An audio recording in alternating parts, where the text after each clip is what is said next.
Modern Tamil Nadu பார்வையாளருக்கு வணக்கம். பொதுவாக விளையாட்டு செய்திகள் அப்படிங்கிறது கடைசியாக தான் சொல்லுவோம். இருந்தாலும் இப்போ வந்து முதல்லயே சொல்லலாம். இன்னைக்கு வந்து வெள்ளிக்கிழமை. வெள்ளிக்கிழமையா சனிக்கிழமையா? பார்த்தீங்களா, இதுவே ஒரு விளையாட்டு செய்தியாக மாறிவிட்டது. இன்னைக்கு சனிக்கிழமை. இன்னைக்கு வந்து விஜய் வந்திருந்தாருன்னா இது சனிக்கிழமை ஞாபகம் வந்திருக்கும். டாக்டர் ராமதாஸ் பேட்டி கொடுத்திருந்தா வியாழக்கிழமைகள் ஞாபகம் வந்திருக்கும். இது ரெண்டும் நடக்காத காரணத்தினால இது வந்து என்னைக்கு என்ன கிழமை அப்படிங்கிறது நமக்கு தெரியாமல் போய்விட்டது. இன்னைக்கு சனிக்கிழமை, புரட்டாசி சனிக்கிழமை வேற. அதனால் வந்து ஒரு வியாழக்கிழமை ராமதாஸ் இல்லை, சனிக்கிழமை அன்புமணி ராமதாஸ் இருக்கார்.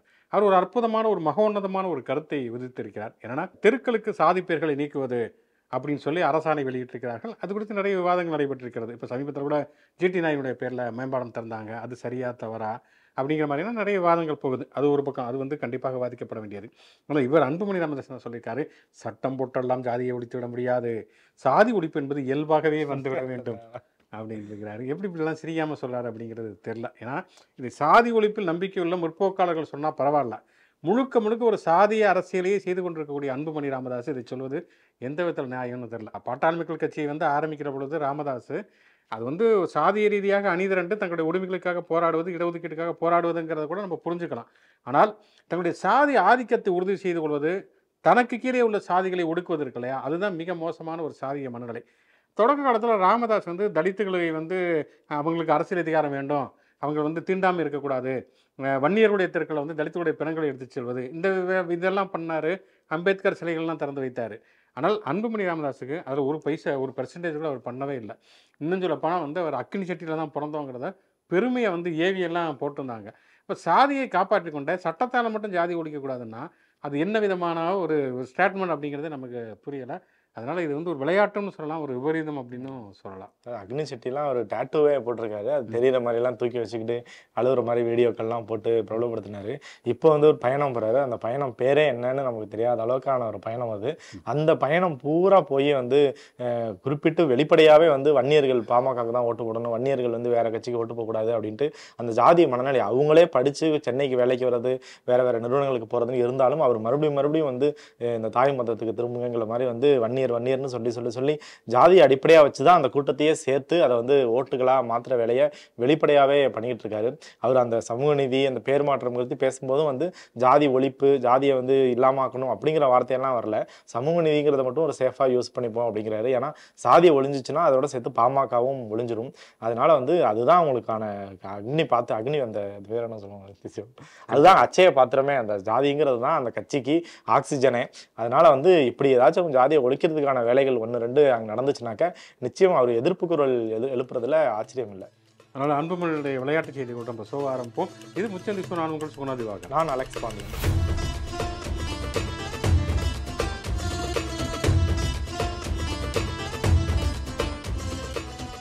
சமீப காலமாக அடிபடக்கூடிய ஒரு செய்தி என்பது தமிழக வெற்றிக் கழகம் அதிமுக கூட்டணிக்கு போய்விடுமா அப்படிங்கிறது. தமிழக வெற்றிக் கழகத்திலிருந்து இது வரைக்கும் அது குறித்து எந்த விதமான கருத்துமே தெரிவிக்கல. இது குறித்து மட்டுமில்ல, எது குறித்துமே வந்து எந்த கருத்துமே தெரிவிக்காதனால அவங்களுடைய ஸ்டாண்ட் என்ன அப்படிங்கிறது தெரில. ஏன்னா நம்ம முதலையே சொன்னது மாதிரி வந்து ஒரு செய்தித்தாளில் அதிமுக தவேக கூட்டணி இத்தனை சீட்டுகள்னா ஒதுக்கி செய்திகள் வந்த பொழுது உடனடியாக தமிழக வெற்றிக் கழகத்திலிருந்து மறுப்பு வந்தது. இப்போ அவங்க எதையுமே வந்து மறுப்பு தெரிவிக்காத நிலைமையில் இருக்காங்க. ஆதவர்தன் ஒருபடி மேலே போய் என்ன சொல்லியிருக்காருன்னா, பொதுவாக ஒரு வீட்டில் துக்கம் நடந்துச்சுன்னா 16 நாள் வரைக்கும் வந்து துக்கம் அனுஷ்டிப்பாங்க. அப்படிப்பட்ட மனநிலையில் தான் நாங்கள் இருக்கிறோம். கருமாதி கொண்டாடி தான் நாங்கள் கருத்து சொல்லுவோம் அப்படிங்கிற ஒரு மனநிலைக்கு வந்திருக்கிறாங்க. இது வந்து என்ன விதமான விஷயம், அதாவது பாதிக்கப்பட்டவங்க வீட்டிலேயே வந்து பேட்டி கொடுக்க ஆரம்பிச்சிட்டாங்க. எந்த வீட்டில் வந்து இறப்புகள் நடந்ததோ அந்த வீட்டை சேர்ந்த குடும்பத்தினரே பேச ஆரம்பித்து விட்டார்கள். ஆனால் சம்பந்தமே இல்லாமல் எங்கே வந்து இறப்பு வந்து நடப்பதோ அந்த இறப்பு நடப்பதற்கு காரணமாக இருந்தவர்கள் நாங்கள் துக்கத்தை கடைபிடிச்சிட்டு இருக்கோம் அப்படின்னு சொல்லிட்டு இருக்கிறாங்க. ஆனால் வந்து பல இடங்களில் வந்து தமிழக வெற்றிக் கழகத்தின் சார்பில் வந்து அதிமுக கூட்டணிக்கு வந்து அழைப்பு விடுக்கிறார்கள், கிரீன் சிக்னல் கொடுக்கிறார்கள். உள்ள தோண்டி துருவி பார்த்தா அது வந்து அதிமுக காரர்களாகத்தான் இருக்கிறார்கள். சமீபத்தில் ஒரு தொலைக்காட்சி வாரத்தில் எழுத்தாளர் சூர்யா சேவியர் சொல்லியிருந்தார், அந்த கண்டிப்பாக வந்து தாவிக்கக்கூடிய ஆத்னவர் வந்து அதிமுக காரர் தான். எப்படி உறுதியாக சொன்னீங்கன்னா, இது தாவிக்காரங்கன்னா வந்து மேலே வந்து மரத்து மேலே லைட் கம்பத்து மேலே ஏறி ஆட்டியிருப்பாங்க, இவர் தரையில் வந்து ஆட்டுறாரு, கண்டிப்பாக ஒரு அதிமுக காரர் தான். அப்படின்னா தரையினா அதிமுக ரொம்ப பிடிச்ச ஒரு விஷயம். தரையோடு தரையாக நடப்பது, தரையோடு தரையாக படுப்பது, தரையோடு தரையாக ஊறுவது அப்படிங்கிறலாம் அவங்களுக்கு பிடிச்ச ஒரு விஷயம். இப்போ சமீபத்தில் என்னென்னா வந்து ஒரு பெரிய பேனர்லாம் வச்சுருக்காங்க. எடப்பாடி வரக்கூடிய ஒரு ஊரில் எடப்பாடி இந்த பக்கம் நிற்கிறாரு. விஜய் வந்து ஸ்டைலாக ஒரு கைக்குள்ளே வந்து ஒரு பேண்ட் பாக்கெட்டில் கையை விட்டு அப்படியே ஹாய் அப்படின்னு சொல்லிட்டு இருக்காரு. கீழே வந்து தாவேக்கா ரசிகர்கள் அப்படின்லாம் போட்டிருக்கிறாங்க. தாவேக்கா கட்சியாகவும் இல்லாமல் ரசிகர்களும் இல்லாமல், ஆனால் தாவேக்காரங்க இதை நாங்கள் வைக்கவே இல்லை அப்படின்லாம் சொல்லியிருக்கிறாங்க. இப்போ தான் வந்து மிக முக்கியமான கேள்விகளை வந்து ஒரு பக்கம் திருமாவளவன் கேட்குறாரு, இன்னொரு பக்கம் டிடிவி தினகரன் கேட்குறாரு. திருமாவளவன் என்ன கேள்வி கேட்குறாருன்னா, தமிழக வெற்றி கழகம் என்ன சொல்லிடுச்சு, எங்களுடைய கொள்கை எதிரி பாஜக அப்படின்னுச்சு. அப்போ எடப்பாடி மீண்டும் மீண்டும் வந்து தாவேக்காவை தங்களுடைய கூட்டணிக்கு கூப்பிட்றாருன்னா, அப்போ கொள்கை எதிரி இருக்கக்கூடிய கூட்டணிக்கு போகக்கூடாது. இப்போ விடுதலை சிறுத்தைகளை பொறுத்த வரைக்கும் அவங்க வந்து பாமக இருக்கக்கூடிய கூட்டணியில் நாங்கள் இருக்க மாட்டோம், பாஜக பாமக இருக்கக்கூடிய கூட்டணியில் இடம்பெற மாட்டோம் அப்படிங்கிறதுல உறுதியாக இருக்கிறார்கள். ஏன்னா வந்து பாஜகங்கிறது மதவாத கட்சி, பாமகங்கிறது சாதிய கட்சி, அங்கே நாங்கள் இருக்க மாட்டோம், தலித்துகளுக்கு எதிரான கட்சி. இப்போ வந்து இடதுசாரி கட்சிகள் வந்து பிஜேபி இருக்கக்கூடிய கூட்டணியில் இருக்க மாட்டோங்கிறாங்க. அதே மாதிரி தான் தாவேக்கா கொள்கை எதிரின்னு சொன்னதுக்கு பிறகு பாஜக இருக்கக்கூடிய கூட்டணியில் போகக்கூடாது. அப்போதான் அதுக்கு பேர் கொள்கை, இல்லைன்னா அதுக்கு வந்து கொள்கையும் கிடையாது, கொள்கையும் கிடையாது அப்படிங்கிற மாதிரியாவது ஆயிரும். அப்போ திருமாவளவன் என்ன கேட்குறாங்கன்னா, அப்போ பாஜகவை கழட்டி விட்டு தாவேக்காவை இணைப்பதற்கு அதிமுக தயாராக இருக்கிறதா அப்படிங்கிற மிக முக்கியமான கேள்வியை முன்வைத்திருக்கார். இதுக்கு எடப்பாடி பழனிசாமி என்ன பதில் சொல்லுவார்? அவரும் இந்த பதிலும் சொல்ல போகிறதில்ல, சம்பந்தம்னா அதை ஒன்று சொல்லுவார். இந்த பக்கம் வந்து டிடிவி தினகரன் இன்னும் போய் வந்து ஆழமாகவே என்ன கேள்வி கேட்டுக்கிறாருன்னா, அப்போ தாவேக்கா கூட்டணி வந்து அதிமுக வந்து கூட்டணியில் தாவேக்கா வந்து விட்டதுன்னு சொன்னால், எடப்பாடி பழனிசாமி முதலமைச்சராக விஜய் ஏற்றுக்கொண்டாரா? அப்போ அதுக்கு தான் எடப்பாடி பழனிசாமி முதலமைச்சராக்கிறதுக்காக தான் விஜய் கட்சி ஆரம்பிச்சாரா? அதை அவரது ரசிகர்கள் தொண்டர்கள் ஏற்றுக்கொள்வார்களா? அல்லது விஜய் தான் முதலமைச்சர்னா எடப்பாடி பழனிசாமி விஜய் முதலமைச்சராக ஏற்றுக்கொள்ள தயாராகி விட்டாரா? அதை அதிமுக காரர்கள் ஏற்றுக்கொள்ள தயாராகி இருக்கிறார்களா? அப்படிங்கிற மிக முக்கியமான கேள்வி வந்து இந்த பக்கம் தினகரன், அந்த பக்கம் திருமாவளவன், ஆக மொத்தம் ரெண்டு தீ சேர்ந்து ஒரு தீ மாதிரியான கேள்விகளை கேட்டிருக்கிறார்கள். எடப்பாடி பழனிசாமிட்டு என்ன பதில் வருது அப்படின்னு தான் நமக்கு தெரியல. ஆக்சுவலாக வந்து இந்த கரூர் துயரம் அது இன்னுமே வந்து ஆதவர்ஜனம் சொன்ன மாதிரி 14 நாள் காரியமே முடியல. இன்னுமே வந்து அது வந்து வழக்குகளாக போயிட்டுருக்கு. வெளியில் வந்து அந்த குடும்பங்கள் வந்து துயரத்தை வந்து சொல்லிக்கிட்டு இருக்காங்க. அந்த தாவேக்காங்கிற கட்சி வந்து இன்னும் முழுமையாக அதுலேருந்து வெளியில் வந்து பேசக்கூட ஆரம்பிக்கல. ஆனால் வந்து எல்லாரும் அது ஒரு சீரியஸான பிரச்சனைன்னு அணுகிட்டு இருக்கும்போது எடப்பாடி பழனிசாமி மட்டும் சம்மந்தமே இல்லாமல் அதை வச்சு இந்த பிண அரசியல்னு சொல்கிற மாதிரி 40 பிணங்களுக்கு மேலே வந்து கூட்டணியை பற்றி பேச ஆரம்பித்ததே வந்து இப்போ அருவருப்பாக பல பேர் வந்து அதை வந்து விரும்பலை. ஆனால் அது தொடர்ந்து அதை வந்து கட்சிக்காரர்கள் மூலமா வந்து அந்த முதல் கூட்டத்தில் கொடி காட்டினாங்க. அதுக்கப்புறம் எங்கே போனாலும் இந்த தாவேக்கா கொடி எடுத்துகிட்டு வரதுங்கிறது சகஜமாயிடுச்சு. பேனர் வைக்கிறது நிச்சயமாக இது வந்து அதிமுக காரர்களே மாவட்ட செயலாளர்கிட்ட சொல்லி எடப்பாடியே பண்ணுற பிளான் தான் அப்படிங்கிறதும் வெளிப்படையாக தெரியுது. பல கட்சிகளோட விமர்சனமும் அதுதான். அதுவும் வந்து பிள்ளையார் சொல்லி இறந்துருக்காங்க, அதிலிருந்து அந்த கட்சிக்கு ஒரு பாதிப்பு. அதுக்காக இவர் வந்து தாவேக்காவுக்கு மேலிட உத்தரவின் பேரில் தாவேக்காவுக்கு முட்டு கொடுத்து பேசிக்கிட்டு இருந்தார். அதை வந்து இப்போ கூட்டணிக்கான பிள்ளையார் சொல்லி போட்டோம் அப்படிங்கிறது பேசுகிறதே வந்து பல பேருக்கு விரும்பலை. டிடிவி தினகரனும் அதுதான் சொல்லிட்டு இருக்காரு. ஒரு துக்க வீட்டில் இந்த மாதிரி வந்து இறப்பு நடந்த இடத்துல வந்து கூட்டணி பற்றி பேசுகிற ரொம்ப அவலமான நிலைக்கு எடப்பாடி பழனிசாமி போயிட்டாரு அப்படிங்கிற விமர்சனத்தை தான் அவர் தொடர்ந்து வச்சுக்கிட்டு வராரு. இந்த தாவேக்கா அதிமுக கூட்டணி வாய்ப்பே இல்லை அப்படின்ட்டு நம்ம பிகினிங்லேயே சொன்னதும் அதுதான். இப்போ யார் முதலமைச்சர் வேட்பாளர் அப்படிங்கிறது, ஏன்னா விஜய் ரசிகர்கள்லாம் முதல்வன் அர்ஜுன் மாதிரி விஜயை வந்து கற்பனை பண்ணிக்கிட்டு ஒரே நாளில் வந்து காலையில் 6 மணிக்கு ஆரம்பித்து சாயந்தரம் 6 மணிக்கு ஆகும்போது ஊழலை ஒழிச்சிருவார், கருப்பு பணத்தை ஒழிச்சிருவார், தூய்மையான பாரதமாக தூய்மையான தமிழ்நாடாக மாற்றிடுவார்னு விரும்பிட்டு இருக்காங்க. அப்போ வந்து எடப்பாடி பழனிசாமி கூட்டணிக்கு போனார்னாக்கா யார் முதலமைச்சருங்கிறது பிரச்சனையாகும். அந்த பிரச்சனை வந்து இணையத்தில் வர ஆரம்பிச்சிருச்சு. இப்பயே தாவேக்கா தொண்டர்களும் அதிமுக தொண்டர்களும் வந்து ரொம்ப தரம் தாழ்ந்து வந்து எடப்பாடி பழனிசாமி விமர்சிக்கிறது, விஜயை விமர்சிக்கிறது அப்படின்ட்டு ஆரம்பிச்சிட்டாங்க. அதனால வந்து எடப்பாடி பழனிசாமி எதை பேசினாலும் எதை செஞ்சாலும் அது விளங்காமல் அவருக்கே பேக் ஃபயர் தான் ஆகுது. கேரளாவுடைய முதல்வர் பினராயி விஜயன் பிரதமர் நரேந்திர மோடியை சந்தித்து வயநாடுக்கு வந்து போதுமான அளவுக்கு நிவாரண நிதியை ஒதுக்க வேண்டும் என்று கேட்டிருக்கிறார். அவங்க கேட்டது வந்து 2272 கோடி ரூபாய் வந்து அவங்க கேட்டிருக்கிறாங்க. ஒன்றிய அரசு கொடுத்தது வந்து வெறும் 260 கோடி ரூபாய் அப்படிங்கிற மாதிரி தான். அதாவது சொல்லுவாங்கள்ல வந்து பொன் வைக்கிற இடத்துல பூ வைக்கிறோம் அப்படிங்கிற மாதிரி அவ்வளோ கொடுத்துருக்குறாங்க. இதற்கு எதிராக வந்து அவர்கள் நீதிமன்றத்திற்கும் போயிருக்கிறார்கள். நீதிமன்றம் என்ன சொல்லியிருக்குன்னா, ஒன்றிய அரசுக்கு மனம் இல்லை, கேரளா மக்களுக்கு தருவதற்கு மனமில்லாத காரணத்தால் தான் இவ்வளவு கம்மியாக தந்திருக்கிறார்கள் அப்படின்னு சொல்லியிருக்காங்க. அப்படி வந்து எவ்வளோ அடிச்சும் பார்த்தாச்சு அவுத்தும் பார்த்தாச்சுங்கிற மாதிரி தொடர்ச்சியாக நீதிமன்றங்களிடம் வந்து எவ்வளவு கண்டனங்களை சம்பாதித்தாலும் கூட அதை பற்றி எந்த கவலையும் இல்லாமல் இருக்கக்கூடிய ஒரு மனிதர் அப்படின்னா அவர் வந்து நம்முடைய ஒன்றிய பிரதமர் திரு நரேந்திர மோடி அவர்கள் தான். அதுக்கப்புறம் பினராயி விஜயன் நேரடியாக பொய்மையாக கூட கோரிக்கைகள்லாம் வைத்திருக்கிறாரு. ஆனால் வந்து அதையும் வாங்கி அப்படி ஒரு ஓரமாக வச்சுக்குவாரே தவிர அதுக்கப்புறம் அதுக்கு மேலே எந்த விதமான நடவடிக்கையும் இருக்காதுங்கிறது தான் யதார்த்தமான ஒரு விஷயம். அந்த பெரிய மனுவில் வந்து தமிழ்நாட்டுக்கு வந்து என்னெல்லாம் விஷயங்கள்ல ஒன்றிய அரசு வஞ்சிக்குதோ அதே பட்டியல் கேரளாலையுமே இருக்குது. அது மாதிரி பேரிடருக்கு நிதி கொடுக்கல, கல்வி நிதி நம்மளோட சேர்ந்து அவங்களுக்குமே பெண்டிங்கில் இருந்துச்சு. பினராயி விஜயன் வந்து ஒரு எய்ம்ஸ் வேணும் அப்படின்ட்டும் கேட்டுட்டு இருக்காரு, அதுவுமே அங்கே வரல. இதோட சேர்த்து இன்னைக்கு நேற்றுலாம் டெல்லியில் தான் இருந்தார், பிரதமர் மோடியை பார்த்துருந்தாரு, நிதியமைச்சர் நிர்மலா சீதாராமனெல்லாம் பார்த்து பேசிக்கிட்டு இருந்தார். இப்போ தமிழ்நாடு முதலமைச்சர் எப்படி வந்து முதலீடுகள் இருக்கிறதுக்காக வெளிநாடுகளுக்கெல்லாம் போயிட்டு வந்தாரோ அந்த மாதிரி பினராயி விஜயன் சார்பாகவும் வந்து அரேபிய நாடுகளுக்கு, துபாய் மாதிரியான நாடுகளுக்கு வந்து 15 நாள் சுற்றுப்பயணம் முதலீடுகளை ஈர்க்கிறதுக்காக போறாருன்னு சொல்லி அனுமதி கடிதம் கேட்டிருக்காங்க. அது வந்து புரோட்டோகால். அது நீங்க முதலமைச்சராக இருந்து வெளியில அரசு வேலையா வெளியே போறீங்கன்னாக்கா ஒன்றிய அரசோட அனுமதி வேணும். ஆனா அவருக்கான அனுமதி வந்து மறுக்கப்பட்டிருக்கு அப்படின்ட்டும் காலையில தகவல் வந்துச்சு. என்ன காரணம்னு குறிப்பிடாம மறுத்திருக்காங்க. ஸோ இது மாதிரி வந்து எதிர்க்கட்சிகள் ஆளும் மாநிலங்களில் எல்லா வகையிலும் நாங்கள் போய் கட்டையப்படுவோம், அவங்கள டார்ச்சர் பண்ணுவோங்கிற வரலாறு தொடருது. ஒரு நிகழ்ச்சியான இன்னும் சொல்லப்போனால் மிக மிக வருந்தத்தக்க ஒரு சம்பவத்தை சொன்னால் செங்குற்றத்தை சேர்ந்தவர் மணிமாறன் அப்படிங்கிற ஒருவர். அவர் வந்து மிக மிக ஒரு ஏழை. அவருடைய வேலையே என்ன அப்படின்னு சொன்னால், அவருடைய தொழிலுங்கிறது வந்து குப்பைகள் இருக்கக்கூடிய பிளாஸ்டிக் பொருட்கள்லாம் பொறுக்கி அதை போய் இறக்கி போட்டு அதன் மூலம் வரக்கூடிய வருமானத்தில் தான் குடும்பத்தையே ஓட்டக்கூடிய ஒருவர். அவர் என்ன பண்ணியிருக்காரு அப்படின்னா, அவர் என்ன பண்ணியிருப்பதாக சொல்லப்படுகிறதுனா, ஒரு பிளாஸ்டிக் கம்மலில் ஏறி குதித்து போய் சில பொருட்களை திருடி விட்டார் அப்படின்னு சொல்லப்படுகிறது. அதனால் என்ன பண்ணியிருக்காங்கன்னா, அந்த கம்பெனியில் இருக்கக்கூடியவர்கள்லாம் சேர்ந்து அவரை வந்து ஒரு கம்பத்தில் கட்டி வச்சு அடின்னு அடித்து அவர் இறந்து போயிருக்கார். இறந்து போனோன்னு என்ன பண்ணியிருக்கிறாங்கன்னா, உடனே வந்து எதுவுமே நடக்காத மாதிரி அந்த தொழிற்சாலைக்கு பின்னால் இருக்கக்கூடிய ஒரு ஏரியில் தூக்கி போட்டாங்க. அதுக்கப்புறமேல அந்த பகுதியை சேர்ந்த மக்கள்லாம் போய் மிகப்பெரிய அளவில் போராட்டம் பண்ணதுக்கு பிறகு தான் காவல்துறை வந்து தான் கண்டுபிடித்திருக்கிறது. பின்னால் ஏரியிலிருந்து பணத்தை மீட்டெடுத்திருக்கிறார்கள். அவருக்கு ஒரு மனைவியை தாண்டி வந்து பிறந்து 1 மாதமே ஆன ஒரு குழந்தை இருக்கிறது. உண்மையிலே என்ன விதமான மனநிலை அப்படிங்கிறது நமக்கு தெரியல. திருடுவது அப்படிங்கிறது தவறு தான். அதனால் வந்து சட்டப்படி நிரூபிக்கப்பட வேண்டிய ஒன்று.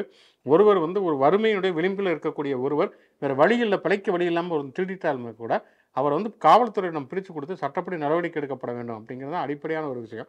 ஆனால் அவரை கட்டி வச்சு அடித்து அவரை கொலை செய்வது, அதுவும் வந்து அடித்து போட்டு கேட்கறதுக்கு ஆள் இல்லைங்கிற மாதிரி அவர் தூக்கி அந்த பணத்தையே சடலத்தையே தூக்கி பின்னால் இருக்கிற ஏரியில் போடுறாங்கன்னா, என்னன்னா வந்து இந்த மாதிரியான ஏழைகளுக்கு வந்து கேட்பதற்கு யாருமே கிடையாது, என்ன வேணாலும் பண்ணிடலாங்கிற ஒரு மனநிலை தான். இதுவே வந்து ஒரு மிடில் கிளாஸ் அல்லது வந்து ஒரு அப்பர் மிடில் கிளாஸ் பணக்காரனா இந்த மாதிரி கட்டி வச்சு அடிப்பாங்களா, அது எவ்வளோ பெரிய குற்றமாக இருந்தாலும் அப்படிங்கிற கேள்வி இருக்கிறது. உண்மையிலேயே வந்து இந்த கொலைக்கு காரணமானவர்கள் கடுமையான ஒரு சட்டத்திற்கு முன்பு நிறுத்தப்பட்டு கடுமையான தண்டனை வந்து வாங்கி தரணும் அப்படின்னு சொல்லி கேட்டுக்கொள்வோம். இது மாதிரி இது வந்து முதல் சம்பவம் கிடையாது. நம்ம நிறைய தொடர்ந்து பார்த்துருக்கோம். திருட வந்தார், புள்ள பிடிக்க வந்தார், இப்படிலாம் வந்து சந்தேகத்தின் பேரில் வந்து அந்த பகுதியில் சிக்கின ஒருத்தர் வந்து பெரும்பான்மையான வட மாநிலங்களை சேர்ந்த இளைஞர்களும் இருக்காங்க, தமிழ் இளைஞர்களும் இருக்காங்க. அவங்கள வந்து அந்த கம்பத்தில் கட்டி வச்சு அடிக்கிறது, அது வந்து இறப்பு வரைக்கும் போகிறதுங்கிறது அடிக்கடி நிகழ்கிறது. ஆனால் வந்து அந்த சம்பவம் நடந்த பிறகு வந்து விசாரித்தோம்னாக்கா அதில் வந்து பாதிக்கு மேலே வந்து சம்மந்தப்பட்ட நபர், இறந்த நபர் அல்லது அடிவாங்கிய நபர் வந்து அந்த குற்றத்தில் ஈடுபடல, தவறுதலாக அந்த மக்கள் வந்து அவங்கள அடிச்சிருக்காங்க அப்படிங்கிறதான் தெரிய வருது. அதனால ஒரு மாப் மென்டாலிட்டியில் என்ன ஏதுன்னே தெரியாமல் 10 பேர் அடிச்சுக்கிட்டு இருந்தால் 11வது ஆளும் எதுக்கோ அடிக்கிறாங்க, நம்மளும் சேர்ந்து அடிப்போம்ங்கிறது தான் தொடர் கதையாக இருக்குது. அப்படி இல்லாமல் யாராச்சும் ஒருத்தராச்சும் அதில் வந்து கொஞ்சம் நிதானமாக காவல்துறையை கூப்பிடுறது இல்லை கொஞ்சம் விசாரிக்கிறது அப்படின்னு இருந்திருந்தால் அந்த உயர் வந்து தப்பிச்சிருக்கும். அந்த மாப் மென்டாலிட்டியிலேருந்து நம்ம வெளியே வரணும். இந்த நீங்கள் சொல்லக்கூடிய இந்த ஒரு ஆதிக்க மனநிலை அப்படிங்கிறது வந்து ஒரு சின்ன பிரச்சனையிலிருந்து சர்வதேச பிரச்சனை வரைக்கும் இருக்குது அப்படிங்கிறத பார்க்கலாம். நம்ம வந்து 2 நாட்களாக பேசிக்கொண்ட ஒரு விஷயம், டொனால்டு ட்ரம்புக்கு வந்து நோபல் பரிசு தரல அப்படின்னு சொல்லிட்டு இருந்தாங்க. வந்து கடைசியில் வந்து மரியா அப்படிங்கிற ஒருத்தங்களுக்கு, வெனிசுலாவை சேர்ந்த மரியா குரினா அவங்களுக்கு வந்து தந்தாங்க. இப்போ அவங்க என்ன அறிவிச்சிருக்கிறாங்கன்னு சொன்னால், இந்த நோபல் பரிசை நான் ட்ரம்புக்கு அறிவிக்கிறேன், இந்த நோபல் பரிசை ட்ரம்புக்கு நான் சமர்ப்பிக்கிறேன் அப்படின்னு சொல்லியிருக்கிறாங்க. இன்னொன்று வந்து எங்களுடைய போராட்டத்துக்கு அமெரிக்கா வந்து மிகப்பெரிய உறுதுணையாக இருக்கிறது அப்படிங்கிறாங்க. ஆக்சுவலாக என்ன சொல்கிறாங்க அப்படின்னு சொன்னால், வெனிசுலா என்பது இடதுசாரிகள் ஆட்சியில் இருக்கக்கூடிய ஒரு நாடு. அந்த இடதுசாரிகளுடைய ஆட்சிங்கிறது இருக்கக்கூடாது என்பதற்காக நடைபெறக்கூடிய கிளர்ச்சிக்கு தலைமை தாங்கக்கூடியவராக தான் மரியா இருக்கிறார். இதுக்கு பின்னணியில் அமெரிக்கா இருக்கிறது. ஏன்னா லத்தீன் அமெரிக்க நாடுகளில் வந்து தங்களுடைய ஆதிக்கத்துக்கு கீழே வைத்திருப்பது தான் அமெரிக்காவுடைய மிக முக்கியமான நோக்கம்.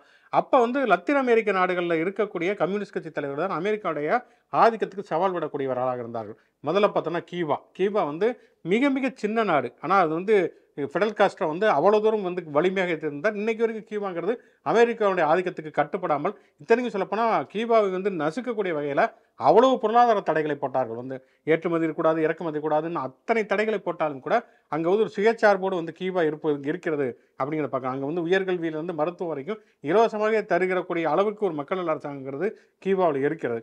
அதே மாதிரி தான் வெனிசுலாவில் சாவேஸ்ங்கிற ஒரு புகழ்பெற்ற ஒரு இடதுசாரி தலைவர் இருந்தார். அதுக்கப்புறம் இறந்துட்டார் அவர். இப்பயுமே இடதுசாரியுடைய ஆட்சி தான் நடக்கிறது.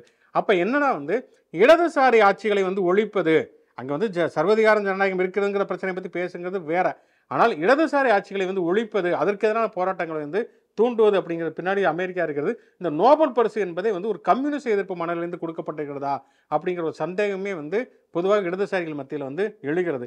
அப்படிப்பட்ட சொல்ல தான் மரியா வந்து அந்த அவார்டை கொண்டு போய் டொனால்ட் ட்ரம்புக்கு வந்து சமர்ப்பிப்பதாக அவர் அறிவித்திருக்காருன்னா இது எவ்வளோ பெரிய மோசடியாக இருக்கும். ஏன்னா அமெரிக்கா வந்து நடத்தாத போர்கள், உலகத்துடைய மிகப்பெரிய பேரழிவுகளை வந்து அமெரிக்கா நடத்திருக்குது. ஜப்பானில் குண்டு போட்டதுலேருந்து ஆரம்பித்து ஈராக்கு, ஆப்கானிஸ்தான் வரைக்கும் அழித்ததில் வந்து வியட்நாம் வரைக்கும் வந்து அதனுடைய ஒரு ரத்தக்கரை படிந்த கரங்கள் வந்து அமெரிக்காவுடைய கரங்கள். ஆனால் வந்து அதாவது ஒருத்தர் அமைதியாக வந்து ஒருத்தர் வந்து ஒரு சமாதானத்துக்காண்டி பாடுபட்டார்னா அவருக்கே இயல்பாக வந்து நோபல் பரிசு கிடைக்கும். காந்தியிலேருந்து ஆரம்பிச்சு யாசர் ராபத் வரைக்கும் யாருமே வந்து அப்ளை பண்ணிடலாம் வந்து நோபல் பரிசு வாங்கலாம். ஆனால் எனக்கு அமைதிக்கான நோபல் பரிசு தாங்க, அமைதிக்கான நோபல் பரிசு தாங்கன்னு கேட்கக்கூடிய ஒரு ஒரு ஒரு வெக்கங்கட்ட ஒரு மனிதராக, ஒரு விவசாயம் இல்லாத மனிதராக டொனால்ட் ட்ரம்ப் இருக்கார். அவரை வந்து சப்போர்ட் பண்ணி ஒரு நோபல் பரிசு பெற்ற போராளி வந்து பேசுகிறார்கள்னு சொன்னால் உண்மையிலே அவர் போராளியா, அந்த போராட்டத்தினுடைய தன்மை என்ன அப்படிங்கிற கேள்வி கண்டிப்பாக எழுகிறது. அந்த காசா போர் நிறுத்தமே வந்து உண்மையா இல்லை வந்து உலகத்தை ஏமாத்துறாங்களாங்கிற சந்தேகத்தை தான் ஏற்படுத்தியிருக்கு. கரெக்டாக நேற்று நோபல் பரிசு அறிவிக்கக்கூடிய நாள், அதுக்கு முதல் நாள் வந்து அவசரமாக எல்லா நாட்டு தலைவர்களுமே வந்து காசா போர் நிறுத்தம் ஏற்பட்டுருச்சு, அதை வந்து நடத்தி காட்டினவர் ட்ரம்ப் தான் அப்படின்ட்டு பிரதமர் மோடி முதற்கொண்டு வாழ்த்துக்கள்லாம் தெரிவிச்சிருந்தாங்க. ஆனால் வந்து சம்மந்தப்பட்ட நாடு காசாலேருந்து யாருமே வந்து அதிகாரப்பூர்வமாக இங்கே போர் நிறுத்தம் நடந்திருக்கு அப்படிங்கிறத சொல்லவே இல்லை. ஆனால் இஸ்ரேல் நெதன்யாகு வந்து நாங்கள் படைகளெல்லாம் வாபஸ் வாங்கிட்டோம் அப்படின்லாம் வந்து ஏகப்பட்ட அறிக்கைகள்லாம் வெளியிட்டு அவங்க அமைச்சரவை கூட்டத்திலலாம் இது பண்ணாங்க. ஆனால் அந்த செய்திகள் என்னன்னாக்க போர் நிறுத்தம் ஏற்பட்டுருச்சுன்னு சொல்லி 2 நாட்களாவது, இன்னைக்கு வந்து 3வது நாள். ஆனால் நேற்று இரவுலாம் வந்து காசால வந்து சிறு பீரங்கிகள்லாம் வந்து இன்னும் அவங்க வந்து போர் நிறுத்தம் நடக்கலை, அங்கே வந்து குண்டுகள் வீசப்பட்டுக்கிட்டு தான் இருக்கு அப்படிங்கிற தகவல் தான் வருது. அப்போ ஒரு நோபல் பரிசு அப்படிங்கிற ஒரு பெருமைக்காக வந்து இப்படி போர்களில் நாடுகளோட விளையாடுற வேலையை அமெரிக்கா பல நாடுகளையும் கூட்டு சேர்த்துக்கிட்டு தொடர்ந்து நடத்திக்கிட்டே தான். ஓகே, ஒரு விளையாட்டு செய்தியோடு ஆரம்பித்தோம், கடைசியிலையும் விளையாட்டு செய்தியோடு முடிப்போம். விளையாட்டு செய்திகளுக்கென்றே ஒரு அரசியல் கட்சியை நடத்தி கொண்டிருக்கக்கூடிய நம்முடைய சீமானவர்கள் 2 மிக முக்கியமான கருத்து சொல்லியிருக்கார். என்னன்னா, எனக்கு வரக்கூடிய கூட்டம் ரசிகர் கூட்டம் அல்ல, எல்லாம் கருத்தியல் மணிகள் அப்படின்னு இருக்காரு. மணிக்கணக்கில் வந்து கட்டுக்கதைகளை அவுத்து விட்டுட்டு அது வந்து காதுகள் பாவம் இல்லையாங்கிற அளவுக்கு கேட்டு கேட்டு மகிழக்கூடிய ஒரு கூட்டம் வந்து கருத்தியல் மணிகள். அவர் சொல்லாத பொய்களே கிடையாது. வந்து தமிழ்நாட்டில் வந்து எந்த அரசியல் தலைவர் எடுத்தாலும் அதை பற்றி அவர் ஒரு பொய்யாவது சொல்லியிருப்பார். எம்ஜிஆர், கலைஞர், காமராஜர், பெரியார், ஓமந்தூர் ராமசாமி ரெட்டியார்லேருந்து ஆரம்பித்து எல்லாத்த பற்றியும் ஆளுக்கு ஒரு கதைகளை சொல்லுவது அப்படிங்கிறது ஒரு வழக்கம். இப்போ சமீபத்தில் கூட பார்த்தீங்கன்னா வந்து ராமதாஸ் வந்து சொல்லியிருந்தாங்க. வந்து ராமதாஸ் வந்து இந்த படுக்கையில் வந்து ஹாஸ்பிட்டல் அட்மிட் இருந்தப்போ எல்லாம் நல்ல விசாரிச்சுட்டு போனாங்க. அப்போ இவரும் நல்ல விசாரிக்க பேர் அந்த புகைப்படத்தை போட்டு சொன்னாங்க வந்து, ஐயா இதை வந்து நல்ல பத்திரமா பார்த்துங்க, பின்னால் வந்து எனக்கு பின்னால் வந்து பாட்டாளி கட்சி நீதான் வழி நடத்தணும் ராமதாஸ் சொன்னார்னு சொல்லிடுவார். நான் அப்படி சொல்லவே கிடையாதுன்னு ராமதாஸோடைய மைண்ட் வாய்ஸ் கேட்டதாக சொன்னார்கள். வந்து அப்படி கதையாக வந்து கட்டுக்கதைகள். அதுக்கப்புறம் வந்து ஒரு அரசியல் ரீதியான செயல் திட்டங்கிறதே கிடையாது. வந்து உலக வங்கிக்கு வந்து மஞ்சள் நோட்டீஸ் கொடுத்துருவேன், அதுக்கப்புறம் நெய்தல் படை அமைச்சு ஆளுக்கு ஒரு கையெறி கொண்டு கொடுத்துருவேன், இதுதான் அவர் முன்வைக்கக்கூடிய ஒரு தீர்வு. இதுக்கு வந்து என்னமோ ஒரு பெரிய உலகத்துடைய ஒரு மிகச்சிறந்த அரசியலை வந்து மக்களுக்கு பயிற்றுவிக்கிற மாதிரியே வந்து ஒரு கதையை சொல்லிட்டு இருக்காரு. அதோட இன்னொரு காரணம் என்ன சொல்லியிருக்காருன்னா வந்து எல்லாரும் சொல்லிட்டு இருக்காங்க வந்து திமுகவுக்கும் தாவேக்காவுக்கும் போட்டி, திமுகவுக்கும் அதிமுகவுக்கும் போட்டி. உண்மையான போட்டி திமுகவுக்கும் நாம் தமிழர் கட்சியும். ஈரோடு தேர்தலே பாருங்க வந்து திமுகவுக்கும் நாம் தமிழர் கட்சிக்கு தான் போட்டி பண்ணிருக்காரு. அந்த ஒரு ஜோக் ஒன்று வரும் ஒரு சாக்லேட் விளம்பரத்தில், நான் செகண்ட் ப்ரைஸ் வாங்கிட்டேன் எனக்கு சாக்லேட் தாங்கன்னு. மொத்தம் எத்தனை பேர் வந்தாங்க? 2 அப்படிங்கிற மாதிரி ஈரோடு இடைத்தேர்தல் நின்னது 2 கட்சி தான். திமுக வேற எந்த கட்சிகளுமே போட்டி இல்லைங்கிறப்ப நாம் தமிழ் கட்சி நின்றுச்சு. அப்படி இருக்கக்கூடிய ஒரு சூழலை இப்பயும் நாம் தமிழ் கட்சிக்காரங்க என்ன சொல்லுவாங்க, நாம் தமிழ் கட்சியோட ஆதரவாளர்கள் பார்த்தீங்களா ஓட்டு பெர்சன்டேஜ் 16% வாங்கிட்டாங்க, 8%லேருந்து 16% வாங்கிட்டாங்க, அப்படி அதுதான் அவங்களுடைய ஓட் பேங்க் அப்படின்னு சொல்லுவாங்க. அப்படி பார்த்தா 84% திமுகவுடைய ஓட் பேங்க் நான் சொல்ல முடியும். அங்கே யாருமே நிற்கல, திமுக ஓட்டு போடாத வேண்டாம்னு நினைக்கிறவங்களுக்கு வேறு ஆப்ஷனே கிடையாது. அப்படி இருக்கக்கூடிய சொல்ல 2 கட்சிகள் போட்டிட்டதில் வந்து எனக்கும் திமுகவுக்கும் தான் போட்டி அப்படின்னு சொல்லிட்டு, அதாவது மக்களை மகிழ்வித்து வைத்திருப்பது அப்படிங்கிறதே வந்து தன்னுடைய கடனாக பணியாக செய்து கொண்டிருக்கக்கூடிய ஒரு ஒரு ஒரு என்டர்டைன்மெண்ட் தலைவர் அப்படின்னு சொன்னால் சீமானை சொல்லலாம். அதுலேயும் வந்து வழக்கமாக நமக்கு எல்லாத்துக்கும் தெரிஞ்சது தான். இந்த வாட்டியும் 2026 தேர்தலையும் தனித்து தான் போட்டி அப்படின்னு சொல்லிட்டு அதை வந்து இந்த தாய் மதத்துக்கு திரும்புறது அப்படிங்கிற மாதிரி வந்து இயேசு மேல் ஆணையாக சொல்கிறேன் 234 தொகுதியிலும் தனித்து தான் நிற்பேன் அப்படின்லாம் சொல்லியிருக்காரு. என்ன நிகழ்ச்சின்னு தெரியல, ஏன் போய் இயேசுட போய் அவர் பாட்டுக்கு அங்கிட்டு ரத்லகே மக்கா இருக்காரு. வகையில கூட சொல்லியிருக்கலாம். அவர் அந்த உசிலம்பட்டி பஸ்ஸில் வந்து அண்ணன் வந்து கம்பியை பிடிக்காம நிற்பார் அப்படிங்கிற மாதிரி அவர் தனியாகவே நின்று கொண்டு இருக்கிறார் அப்படின்ட்டும் இயேசு மேலே சத்தியம் பண்ணியிருக்காரு. ஓகே, பல்வேறு விதமான விளையாட்டு செய்திகள் வந்து சீரியஸான செய்திகள் வரைக்கும் தொடர்ந்து பேசுவதற்கும் விவாதிப்பதற்கும் மாடர்ன் தமிழ்நாடு யூடியூப் சேனலோட தொடர்ந்து தொடர்பில் இருங்கள். முச்சின் ஷோ லைக் பண்ணுங்க, கமெண்ட் பண்ணுங்க. மாடர்ன் தமிழ்நாடு சேனலுக்கு சப்ஸ்கிரைப் பண்ணுங்க.